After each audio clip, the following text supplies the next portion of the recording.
All right. Good morning, everybody. Welcome to today's open forum. Today, we are going to be covering how to use AI without sounding like AI.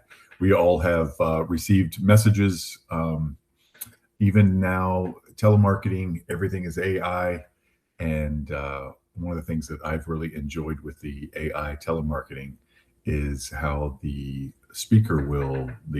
AI will give a cough or a or a throat clearing and stuff like that during their AI spiel, which I find to be pretty funny. And the whole point of that is to not sound like AI. And I'm sure that they fool lots of people, and probably would have fooled me the first time, but I get the same calls over and over and over again. So um, it's a very interesting thing, and AI is learning so much more and doing so much more. But you can program coughs and throat clearings and stuff like that into your AI voices. And it's just crazy. But we all get AI messages and we know that they're AI, and it doesn't come off as too personal. So what we'd like to do is what I want to talk to you about is how to use AI without sounding like you're using AI. AI is great. It's helping with all kinds of things. You may or may not have noticed something about your invitation today to this meeting. I had AI do it for me, and so you might have noticed it's a little different from the normal tone. And I even had AI make it a little more professional but warm. And so that was the version that you got. But we're going to go through this, and we're going to look at some prompts and things that you can make to make AI sound like you would actually sound. And I don't know if you guys have noticed this.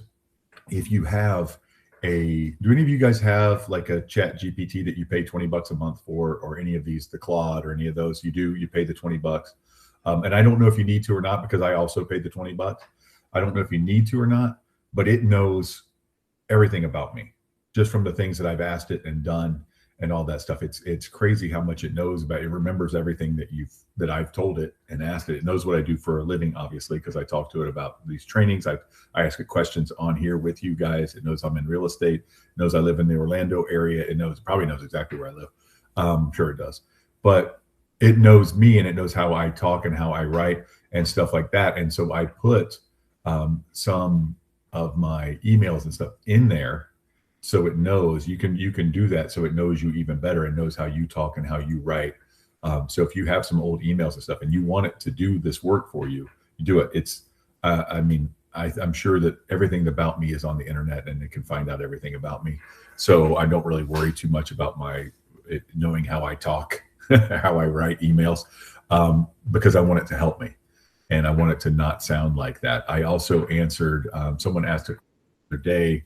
Someone emailed me a question, and I responded with. I had AI do it because it was a long question, lots of questions and stuff, and I had AI write one back for me, and I just moved a few things around. It saved me 10 minutes on writing an email back, so that was pretty cool. So Danette uses Copilot like a secretary. That's great. That's how it should be used. But your secretary should also, know how you would respond to something and write how you would respond. So that's exactly what this is about today. Yeah, I need to look more into Copilot stuff too. Okay, so let's go through this. How to use AI without sounding like you're using AI. Use it to save time, improve clarity, and sound more human, not generic, because that's what we want to be careful of. All right, training outcomes. Today, I want you to understand why AI-generated content often sounds generic or fake. I know you know it does, but understand why. Learn how to give AI better instructions using voice, audience, and context. Turning rough ideas into emails, text, listing copy, video scripts, and follow-up messages. Use a simple editing checklist before sending anything to a client. And leave with reusable prompts agents can use immediately. So much of what we do is relationship-based. And I'm looking at the second to last one, using a simple editing checklist before sending anything to a client. Obviously, you guys know that AI, it pulls from everything. So if you ask a question and AI answers it, a lot of times they're going to be wrong. They pull from every website available, everything online available, right? And that's how they form their, I'm going to quote unquote, opinions on things. Well, I'll give you guys an example, and this is not something I planned on using. It's just coming in my head right now. So I had a pest problem with pocket gopher. Okay, I don't know if you guys know what those are, but that's where you think it's a molehill, right? There's little things that pop up everywhere along the side of the road. They're everywhere, these big mounds of dirt, right? And they were in my yard. And so I called someone out. The people that owned the house before me had the problem also, so they had left them there. I'm sorry, them. There are these. I don't know if you guys have noticed, but there's things that you can stick into the ground and they make this noise, this bzz, this buzz, and they're the sonic thing, and it's supposed to repel these pocket gophers. It's supposed to run them out of your yard. And so they had them before, so they had these sonar things that they stick in the yard. And I was told by a professional pest person came out and said, you can't get rid of those things. Don't work. You can't get rid of that. You need to pay me $700. So I said, you know what? Let's just try. Let's just try these things, right? They're solar powered. You just stick them out in the yard. The sun does them and they buzz, right? And sure enough, they ran off the pocket gopher and never saw them again. And that was the end of the story. But if you ask AI right now, so when I did this, I asked AI, I said, do these things work? And it says that they don't work very well. And what that did is it pulled off of all of these websites of all of these pest control companies who put that on their website. They all have that on their website. Oh, these sonar things, that's one way to treat them, but it's not very effective. Well, it's perfectly effective. And the problem with them is that they cost $50 and you can get them on Amazon instead of spending $750. And then also he wanted a follow-up monthly or quarterly thing where he comes out and makes sure I don't get any more. So the whole thing's funny, but that's where AI would tell you those don't work, and AI is wrong. But AI is pulling from everyone's website who sells more expensive stuff, and they want to tell you that these sonic things don't work. So if you do have a pocket gopher, use the sonic things, they work. But it wants you to, it's just pulling off of what it knows. It doesn't know if those things work or not. It doesn't have a yard. It's never gotten rid of a pocket gopher. So that's kind of what I'm trying to get. So you want these things, back to what we're talking about, you want these things to sound, AI is not going to sound human. AI is not going to sound warm. You spend so much time building relationships, and now you have AI coming in. And if you get caught using AI for something simple as a follow-up text or something like that to an existing client, you're going to look like you don't care. You don't want to look that way for a relationship. So that's where I want to go with that. So leave with reusable prompts agents can use immediately. All right. Why this matters for agents. Clients can tell when something sounds copied, automated, or impersonal.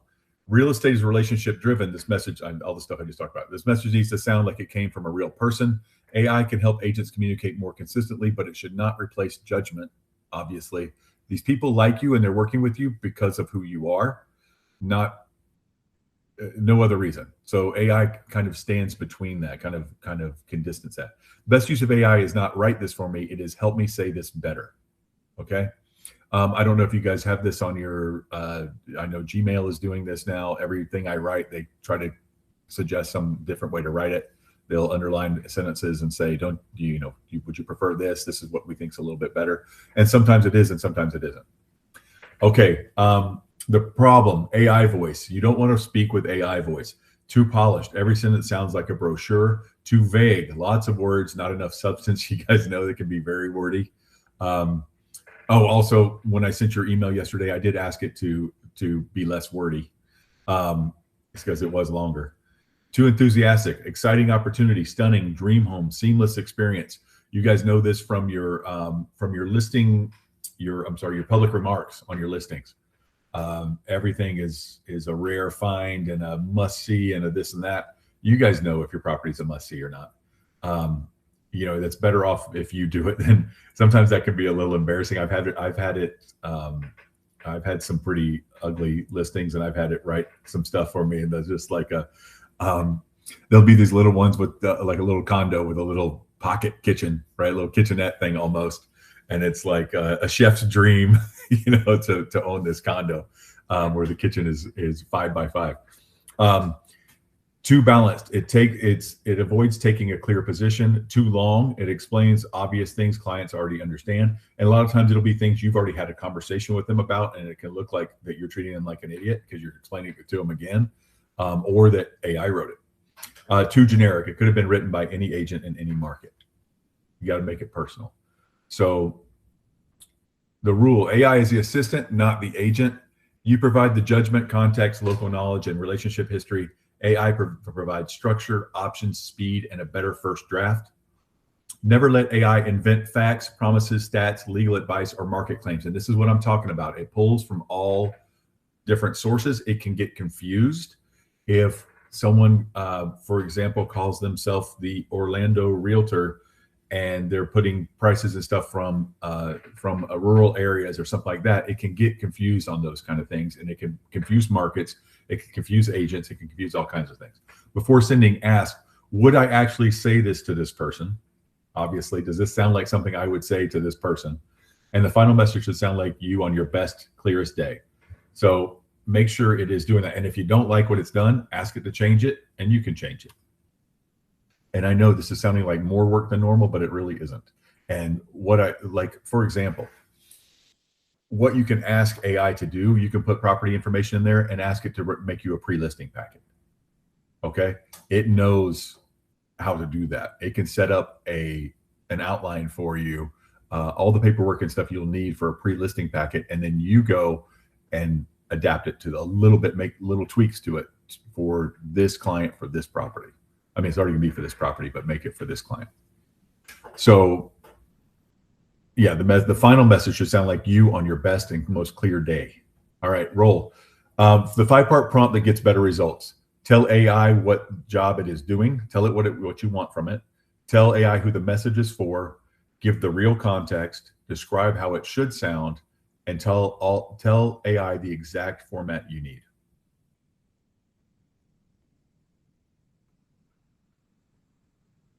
Okay, we're going to do some examples here. Prompt formula agents can reuse. Act as a helpful real estate communication assistant. I am writing to who you're writing to. The situation is what it is.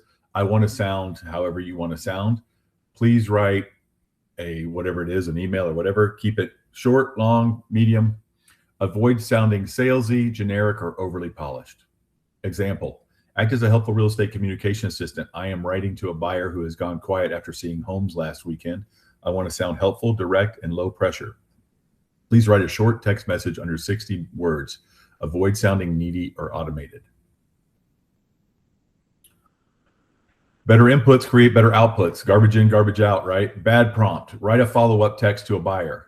A better prompt: write a friendly follow-up text to a first-time buyer who loved the kitchen at 123 Main Street but was nervous about the monthly payment. Best prompt: give me 3 options: warm, direct, and very casual. Keep each under 50 words. The more specific the input, the less generic the output. It can only do what you tell it. It has to be generic if you don't give it anything else, and generic and vague sounds very AI. The generic AI version. I hope this message finds you well. I wanted to follow up regarding the properties we viewed and see if you had any questions or would like to take the next steps.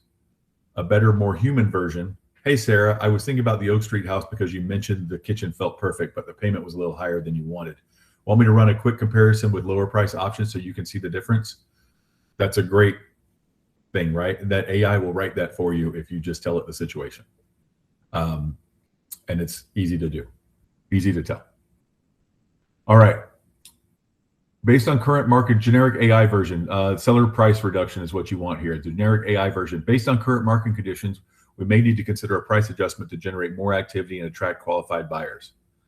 The better human version, right? You're talking to a seller, you're probably going to be closer, and this is going to be a warmer thing because the seller picked you. Either they got you from a listing appointment with a couple other agents, or they're probably a friend or someone in your sphere, right? So maybe a relative even. We've had better human version. We've had good exposure, but the feedback is pointing to the same issue. Buyers like the home, but they are choosing competing listings that are priced more aggressively. I think we should adjust now while the listing is still fresh rather than waiting for the market to make that decision for us. That is very true and good, and that's exactly what I would write on my most clear and best day, because sometimes you guys know you're not in the mood to write that, or it doesn't all come to you at one time. AI is going to think of things that you are not at the top of mind. These are all things that make perfect sense to us, but they're not always all top of mind. How often do you really write a text that good, that well, that covers everything, right? we get frustrated with sellers sometimes, and we're just like, look, we got to lower the price while we can, while we're still, before the house gets so old that people are wondering what's wrong with it. Before the listing gets so old, people are wondering what's wrong with the house, right? Please make sure you're muted. Let's go to the next.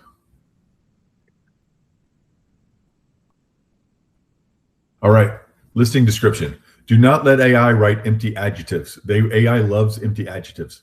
Feed AI the real features: the layout, upgrades, neighborhood, lot, conditions, schools, commute, amenities, age of roof, HVAC, if relevant and verified. Ask for accurate, specific, and warm instead of luxury or compelling. Accurate, specific, and warm. Remove overused phrases: nestled, boasts, won't last, dream home, rare gem. If it's not the way that you would talk or write, and I really wanted to make sure this was big. Make sure every claim is true and supportable. AI will make claims based on other public remarks that it's pulling from nearby properties. In fact, if you just give it an address or just give it whatever, it is going to pull a bunch of other stuff. So be very, very careful and make sure every claim is true and supportable. That's Ryan, the director of sales, telling you that, because you got to make sure your stuff is right. Write a listing description for a home in blank. This is an example. In blank, use only the facts below. Do not exaggerate. Sound warm, specific, and professional. Avoid cliches like dream home, rare gem, and won't last. Keep it MLS friendly and under how many ever words, right? Facts, and then give it the facts, whatever you want it. Sometimes you don't want to share all these facts. You just want to share the positive ones. So make sure you're giving it whatever you want to share. Where agents should use AI: follow-up texts and emails, listing descriptions and social captions, open house invitations and neighbor follow-up, video scripts and talking points, seller update summaries, buyer consultation prep, objection handling practice, and turning market stats into plain English. AI will create graphics for you. AI will do all kinds of stuff for you. Okay, where agents should be careful: contract interpretation. Do not rely on AI for legal advice. Fair housing language. Review carefully and avoid protected class implications. You guys know if you do that on MLS, it'll warn you, but if not on social media and stuff like that, you could get in trouble for that. Market stats. Verify data before using it. Property facts. Confirm square footage, HOA, taxes, schools, zoning, and fees. Negotiation strategy. Use AI for options, but make the final judgment yourself. Client-sensitive information. Avoid pasting private details unnecessarily, obviously about your clients. The human edit checklist. This is the checklist we talked about. Cut the first sentence if it sounds like filler. A lot of times AI starts out with filler. Replace generic words with specific facts. These are going to be things that maybe you know and you forgot to tell AI, and then AI wrote something similar to it, and you're like, whoa, let me get that right. Short and long paragraphs. Add one detail that proves you know the client or property. Remove fake enthusiasm. I think that's important, to add one detail that proves you know the client or property. That takes away suspicion of those kind of things. Remove fake enthusiasm. Read it out loud. If you would not say it, rewrite it. End with one clear next step. All right, before and after exercise. Use this prompt. Rewrite this message so it sounds more like a real person, less like AI, and more like a helpful real estate agent. Make it shorter, warmer, and more direct. Keep the main point the same. Then paste any AI-generated paragraph and ask for 3 rewrites. All right. So this is just an exercise for you guys to do to see how this works. Paste any AI-generated paragraph and ask for 3 rewrites: professional, friendly, and direct. 3 different ones, and watch how it does it differently. If you guys haven't done that exercise before, we did a lot of this when AI first started. We did a lot of asking it to rewrite things a little bit different. Rewrite it like I would write. You can say things like rewrite it and make it sound like I wrote it. You can say all kinds of stuff like that. AI prompt bank for agents. Give me 5 text messages to follow up with a buyer who stopped responding. Rewrite this seller update so it sounds calm, clear, and confident. Create a 60-second video script explaining why pricing correctly matters. That's great, guys, for a script for your video content. Turn these market stats into plain English for a homeowner. Give me 3 versions of this email: warmer, shorter, and more direct. Help me explain seller concessions to a first-time buyer. This is great, guys. Things that just don't always pop to the top of your mind because you're not 100% on your game all the time. Help me explain seller concessions to a first-time buyer. That's kind of a lot, and this will get that. It will get it streamlined as much as you tell it to, which is great. All right, simple weekly AI workflow. Monday, create one market update post or video script. Tuesday, write follow-up messages for active leads. Wednesday, create one buyer or seller education post. Thursday, draft client check-in messages. Friday, review pipeline and ask AI for next step suggestions. The goal is to use AI for consistency, not perfection. So I always love to give you guys stuff to do for practice and for work, and to show you how to actually integrate it into your life. So this is just something you guys can do. Monday, create one market update post or video script. Just get started on those things. Write follow-up messages for active leads. These are all things you can use. Closing challenge, use AI this week. Pick one real lead, seller, buyer, or past client. Write the message yourself first in rough form. Ask AI to improve it using tone, context, and length instructions. Edit it so it sounds like you. Send it. Track whether better communication creates better response rates. And you guys will know when you send this whether it's better communication than what you normally would do. So that's your challenge for this week, and that is it. Do you guys have any questions on that? Have you guys ever received AI stuff that you didn't want to, or that you could tell was AI? Nobody.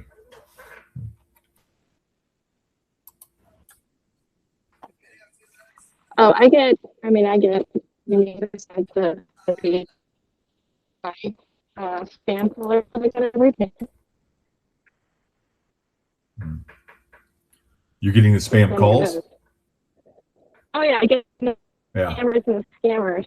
They start with like an AI assistant. So Right. Mm-hmm. Are you guys getting? I'm getting. Go ahead. Oh, sorry. Go ahead, Christina. I wasn't saying anything. It's okay. Okay, I'm getting 5 to 6 calls a day. Typically, people trying to loan me money from some clearinghouse of some sort, some kind of personal loan. It's always a different amount: 70,000, 60,000, 30,000, and they're trying to loan me money every day. And it's AI, and they leave me the same message every day from a fake different company every time. So I get these over and over and over again. It fills my voicemail. It's crazy.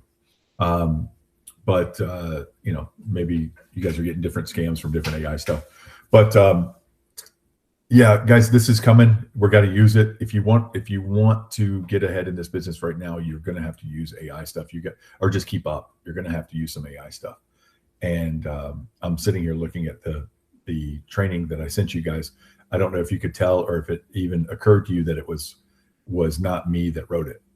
I did ask it to make it shorter and less wordy, I said, because it was really long, but that's what we got out of it. And so if you review the email that I sent you, it's less warm than normal probably, but it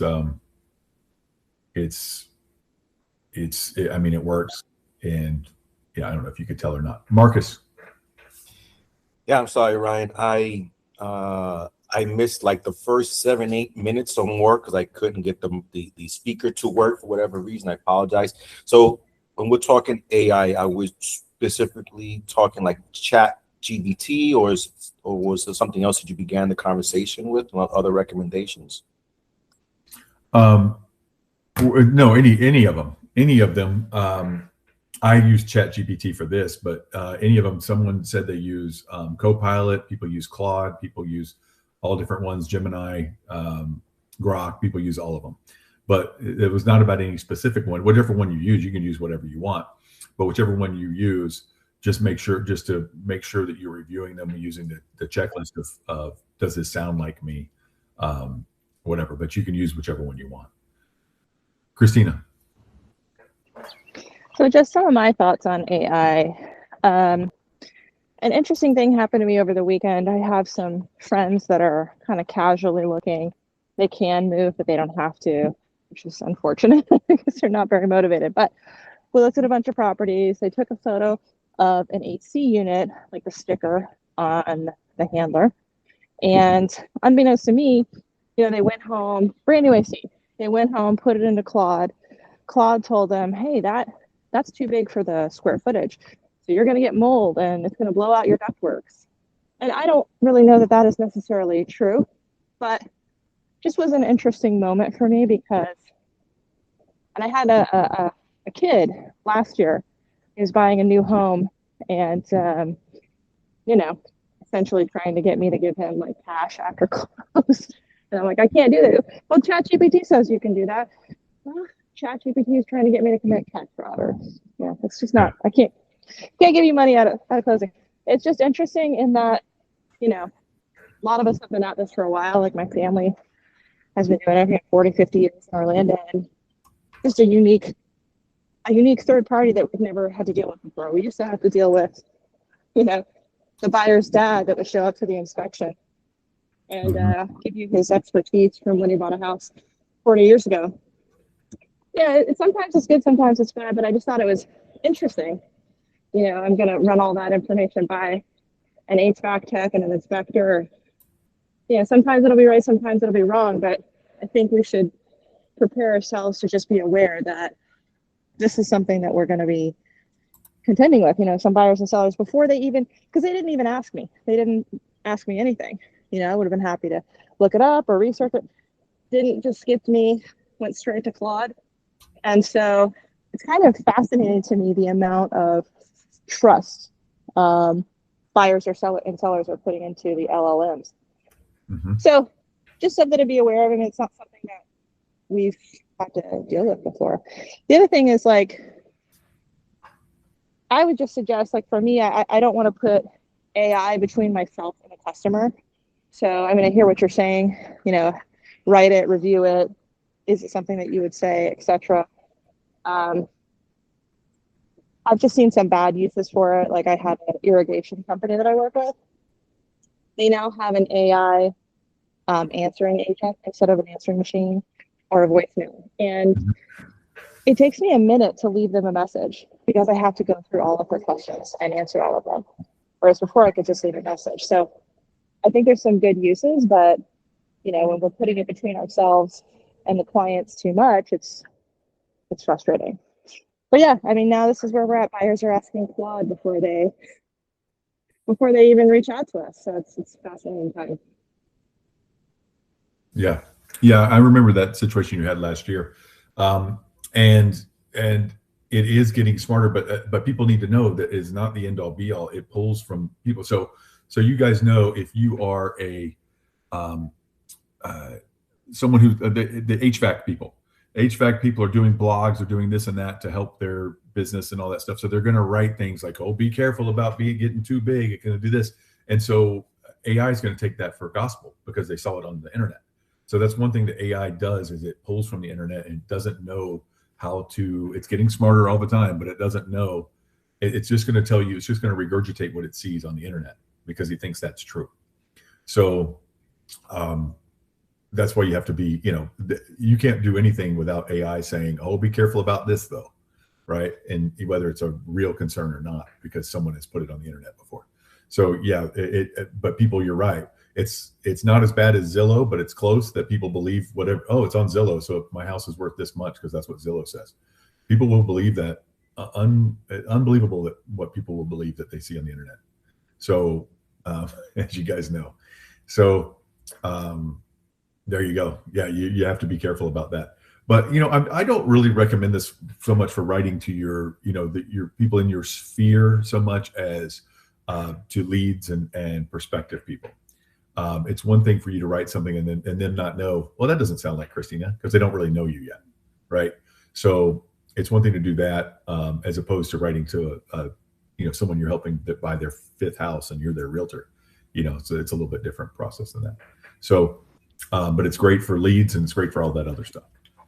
Yeah, I think, like you saying, it's important to not just let it run unchecked, because I forget, there's some major law firm that I think they got a fine or some serious complications because they were just having AI do research for them on cases, and AI was hallucinating. It was citing, statutes and cases that didn't exist. It was just making them up. Mm-hmm. It's not the case all the time, but yeah, I mean, like you said, we can all tell who had ChatGPT write the listing description. I mean, you can't fall asleep at the wheel. You've got to, Right. take the tips that you suggested. Yep. Yeah, and AI helps write things great, and because you can keep messing with it until you like it, and that's something you can't do out of your brain. It will write some things that are great, and you'll be like, wow, this is really good, and then you just need to make it more your own. Any other questions on that stuff, or anything else real estate related?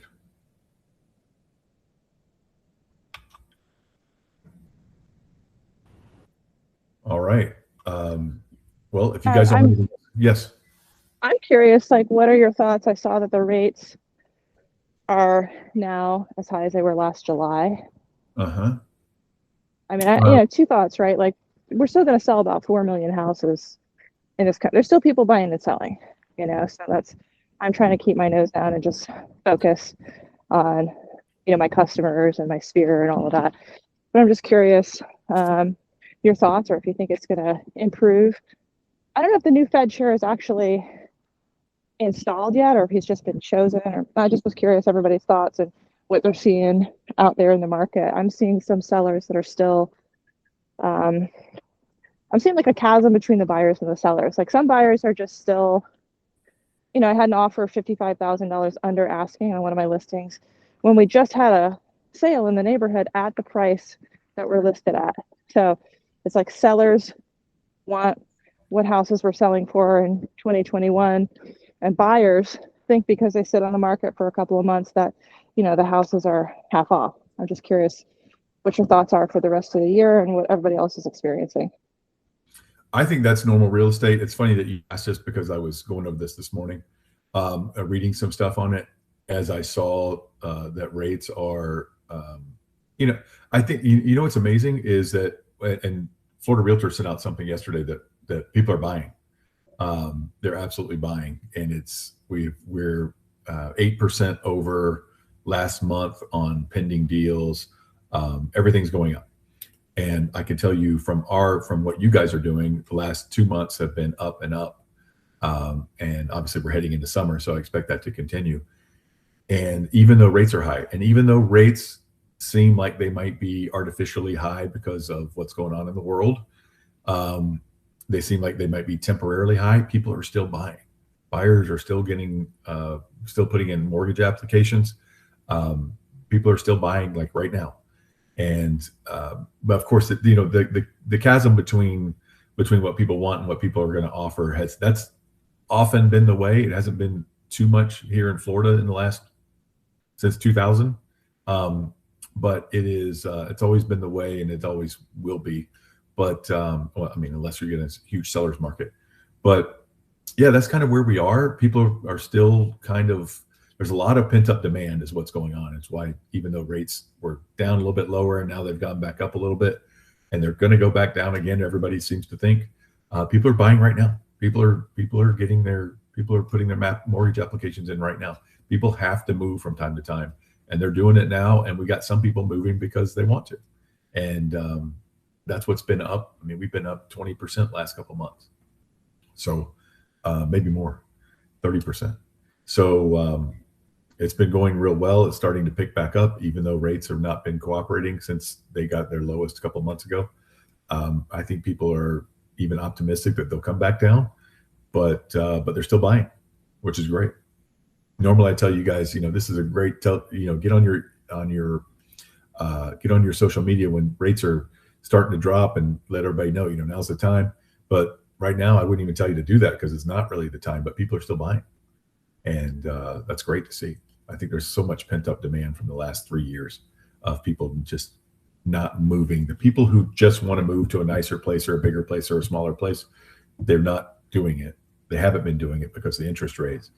And you've also got sellers who don't want to sell out of their 3% and go to a 6%, 6.5%, whatever. And So the market's a little tight because of all that stuff, but it's still selling. You guys are still doing well. I am curious, have you seen what's the latest on what DeSantis was proposing to remove property taxes for owner occupants? Have you seen any progress with that, or do you know what the latest is? I haven't followed it for a while.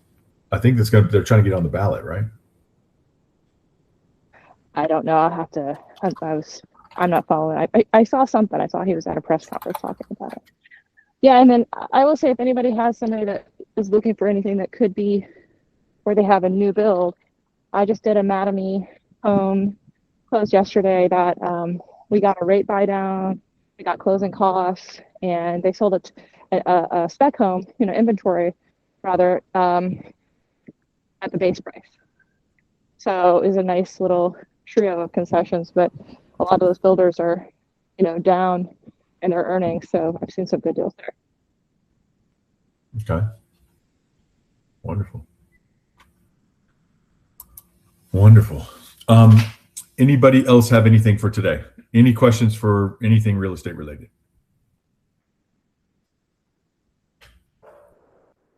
All right, guys. Thank you for coming. We'll have something for you again next week. And I had something from last week that rolled over, and we're going to do that next week as well. So I will see you guys next week. Thank you all for coming. I hope this was helpful. Someone asked for the